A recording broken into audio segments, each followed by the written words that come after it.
Rahayu,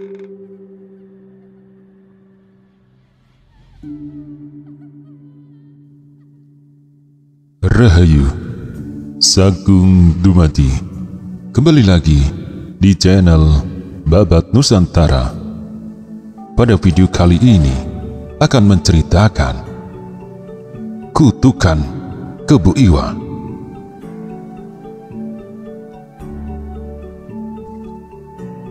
Gajah Mada bersama rombongan kecilnya berangkat menggunakan perahu layar, naik dari pelabuhan Pantai Bubat, menusuri pantai Kerajaan Pajarakan, terus ke pelabuhan Purancak, sampai ke tepi pantai Jembara. Dari sana rombongan Gajah Mada melanjutkan perjalanan hingga tiba di pantai Kumici, lalu terus melalui jalan darat. Saat itu tersiarlah kabar bahwa ada serombongan penumpang perahu sedang berlabuh di pantai Kumici dekat Belah Batu, Kerajaan Bali Aga. Mendengar laporan itu, Ki Pasung Grigis sebagai mangku bumi Kerajaan Bali Aga yang tinggal di Tengkulak langsung mempersiapkan diri dan anak buahnya untuk bertempur. Tetapi saat bertemu Gajah Mada dan rombongannya, Gajah Mada malah mengaturkan sembah ampun kepadanya. "Maafkan atas kedatangan hamba tanpa memberi kabar terlebih dahulu. Hamba adalah utusan kerajaan Majapahit bernama Pati Gajah Mada.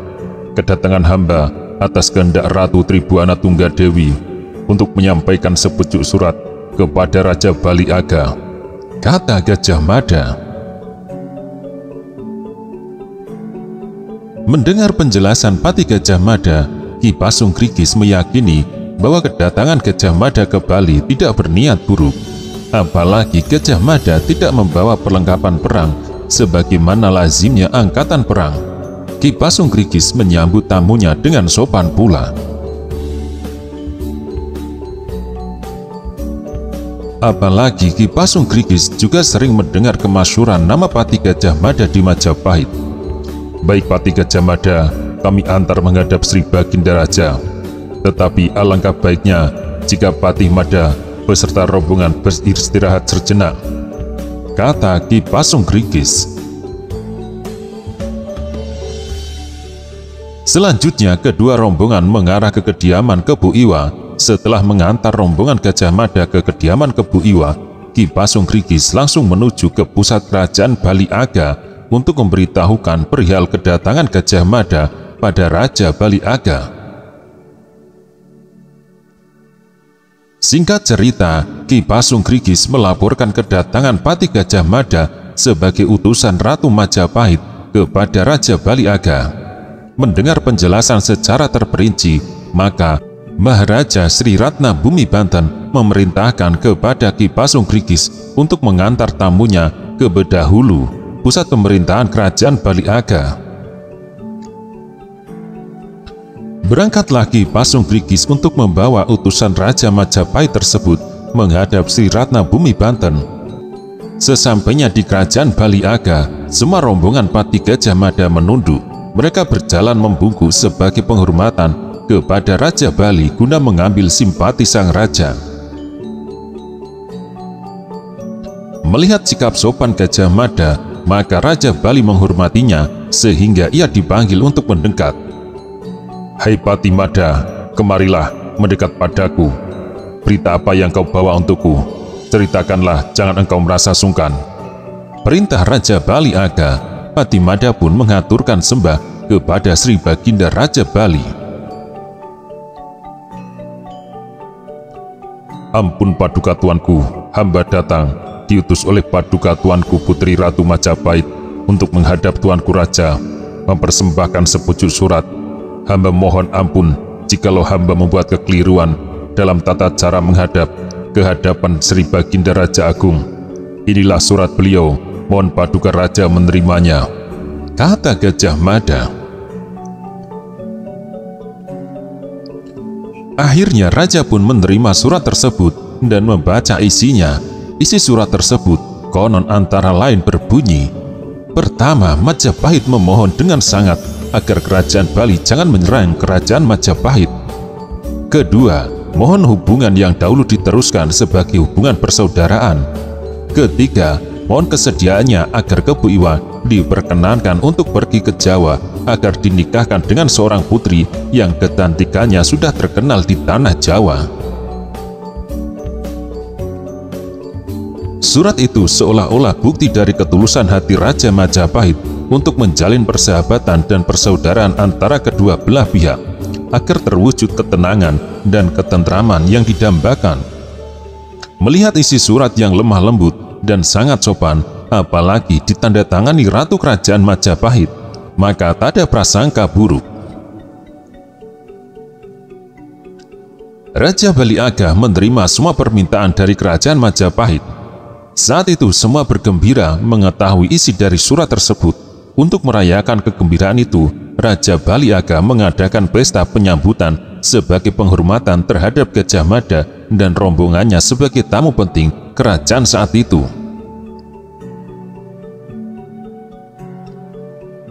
Dalam kesempatan tersebut, Raja Bali Aga memerintahkan Kebu Iwa segera mempersiapkan segala sesuatunya agar pergi ke tanah Jawa menerima hadiah dari Kerajaan Majapahit.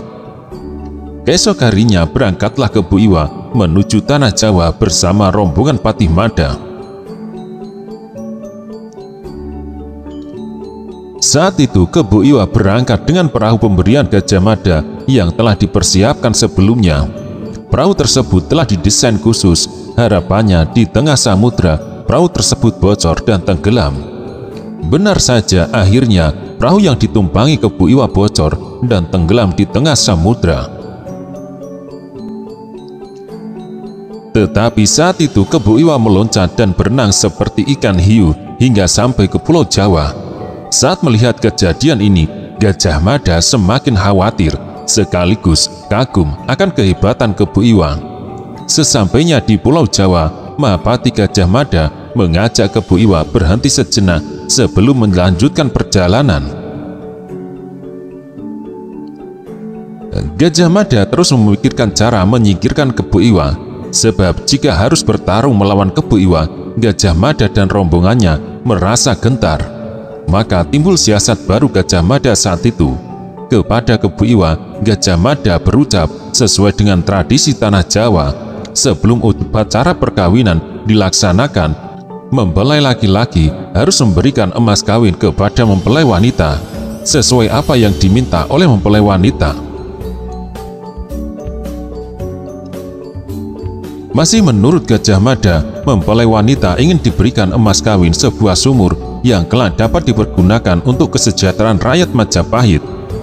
Memang sampai di Jawa, Kebu Iwa dipertemukan dengan sang putri cantik. Sang putri pun memberikan syarat agar Kebu Iwa membuatkan dirinya sebuah sumur. Tanpa curiga Kebu Iwa menyanggupi persyaratan tersebut, maka mulailah dengan cekatan Kebu Iwa menggali sumur. Tapi ketika dirasa cukup dalam, tiba-tiba Mada memerintahkan pasukannya untuk menimbun Kebu Iwa yang ketika itu masih berada di dasar sumur dengan batu dan tanah hingga Kebu Iwa terkubur. Tetapi lantaran kesaktiannya, ternyata Kebu Iwa tidak mati. Dia bahkan mampu keluar dari dasar sumur dengan keadaan segar bugar. Saat itulah Kebu Iwa amat marah dengan kelicikan Gajah Mada, sehingga langsung mencari dan menyerang Patih Gajah Mada.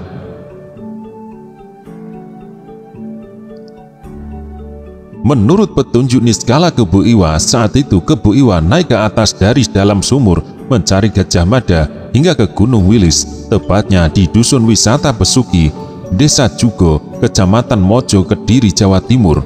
Sumur yang digali Kebu Iwa kini sudah dibangun tempat suci bernama Candi Kedaton. Pertempuran sangat seru dan berimbang antara Kebu Iwa dan Gajah Mada berlangsung lama sekali tanpa ada yang menang dan kalah.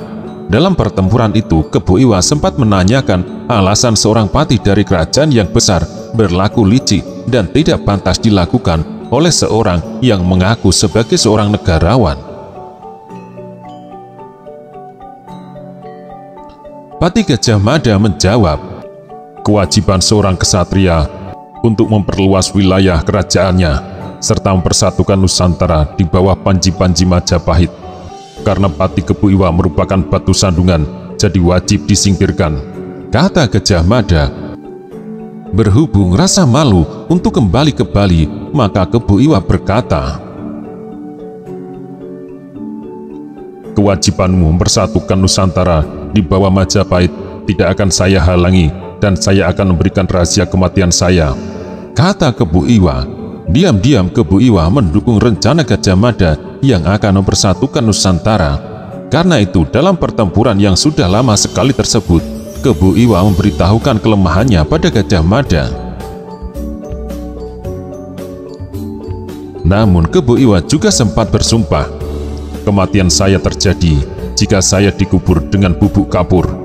Tetapi karena Anda secara licik telah menipu saya, maka kelak negeri Nusantara, bentukan Anda akan diperintah dan dijajah oleh orang-orang yang berkulit putih, berhidung mancung, berambut pirang.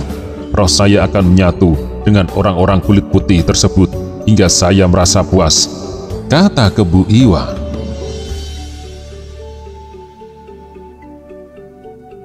Gajah Mada yang mengetahui kelemahan Kebu Iwa ketika itu langsung menyerang. Di antara pasukan Majapahit ada yang menyiapkan bubuk kapur guna mengubur Kebu Iwa agar bisa mati. Benar saja, Kebu Iwa pun langsung meninggal. Sejak kematian Kebu Iwa, maka dimulailah penaklukan kerajaan Bali Aga oleh Majapahit yang dipimpin oleh Gajah Mada beserta para Arya dari Majapahit seperti Adityawarman dan lainnya. Dalam invasi tersebut, Raja Bali tewas terbunuh di dalam pertempuran dahsyat melawan Gajah Mada. Begitu pula putra mahkota yang masih kecil tewas di tangan Gajah Mada, sehingga tidak ada pewaris tata kerajaan Bali. Akan tetapi perlawanan rakyat Bali susah dihentikan karena semua rakyat Bali yang laki-laki mendaftar sebagai tentara untuk melawan Majapahit. Tentara Bali seperti mati satu tumbuh seribu. Gajah Mada terus berpikir menghentikan perlawanan rakyat Bali. Diputuslah untuk menangkap pimpinan pasukan kerajaan Bali yang saat itu dipimpin oleh Ki Pasung Grigis agar perlawanan rakyat Bali dapat dihentikan. Maka Pati Gajah Mada kembali tersiasat meminta gencatan senjata. Majapahit lantas meminta berunding dengan Ki Pasung Grigis sebagai pimpinan. Dalam perundingan tersebutlah Ki Pasung Grigis ditangkap dan dijadikan sandera, kemudian dibawa ke Majapahit sehingga berhasil menguasai kerajaan Bali.